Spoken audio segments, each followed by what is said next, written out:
Салам достор, биздин каналга жазылыңыздар. Башкалар көрсөтпөгөндү биз көрсөтөбүз.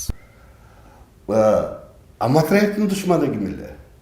Матраевди ким ажыдар, ким монстр кылды? Кызматтан кетип атканда Атамбаев кылды. Атамбаев айтып чыкты. Буга Жээнбековду байлайбыз деп атат. Жээнбековду байлаганга мүмкүн эмес. Анткени Жээнбеков өткөндө өзү туура айткандай Матраев менен бир күн иштеген жок. Жээнбеков жаңы ишке чыкканда эле Матраевди сапар шакып бошотуп койгон Атамбаевдин мээси менен. А ошол Матраевге окшогон таможнядагы коррупция боюнча 10-жылы мен Атамбаевга телефон чалып айткам. Ай, сен тазаланбайсыңбы? Мурдагы коррупциялык схеманы бузбайсыңбы? Тазалануу реформасын жүргүзбөйсүңбү деп. Результаты эмне болду? Мен душман болдум. Ал система бузулган жок.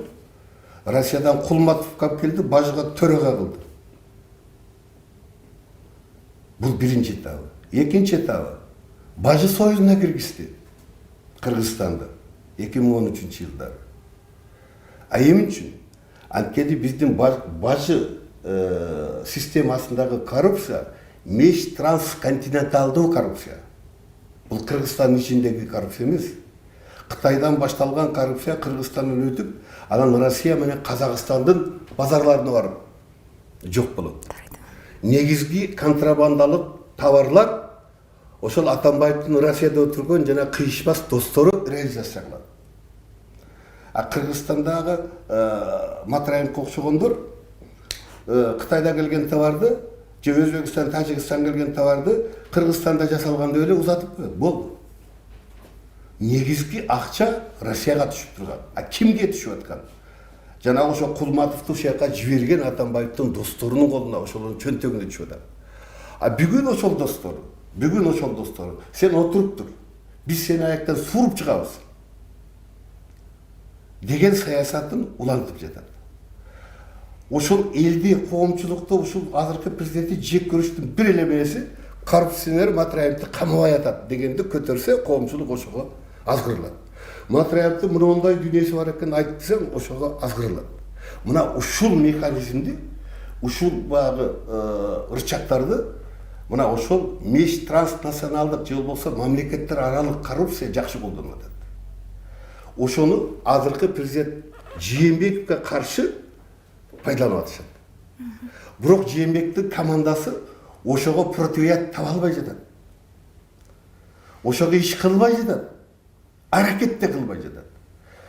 Болбосо үчүнчү далил ошол Атамбаев бажы союзуна киргенден кийин ошол Россиянын бажысынын төрагасы биздин Кулматов болуп алып балыкчыга чоң ошол бажы союзунун терминалын курабыз деп чыгышкан. Элибиз унутуп койду. Ошондо Атамбаев мактаган, Кулматовду, Матраевди баарын мактаган.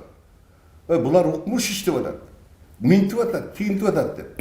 Наоборот, мени соккон. Бул эми ушинте берет. Бул өмүр бою ушул мени элеңсейт деп. Ошол бажы союзу балыкчыга кура башталган. Бирок кийин ошол Россиядагы Атамбаевдин достору, Кытайдан келген негизги товар Торгаттан өтпөйт экен, Эркештамдан өтөт экен. Эркештам аркылуу не только түштүк Кыргызстанга, Өзбекстанга, Тажикстанга деп алып келип туруп, анан Россияга жөнөтүлсө болот экен. Деп туруп, анан муну токтоткон. Муну бажы системасында иштегендердин баары билет. Бул айтылбайт. Бул сөз болбойт. Анан эле 7 жыл камыр жумур болуп иштеп эле, анан өзү президенттиктен кеткенде эле Матраев коррупционер деп чыкты. А өзүңчү ошону сактап жүргөн 7 жыл. Өзүңчү. Эгерде азыр ушул прессаларда айтып аткандай Матраевдин кылмышы боло турган болсо, анда ал болгону бир байкуш аткаруучу. Анда элдер ойлойт, байкушу бул болсо анда желме болсо ким деп.